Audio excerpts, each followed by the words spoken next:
Yo mga boss, magandang araw. Ito nga pala gawa natin ngayon, Jesus Christ.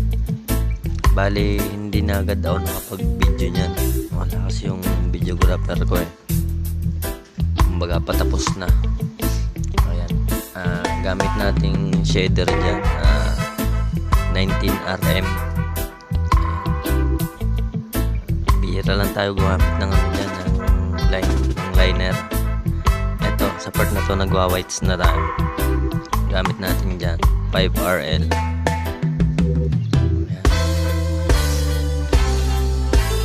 Dahan lang kasi baka ma-overworks yung gawa natin.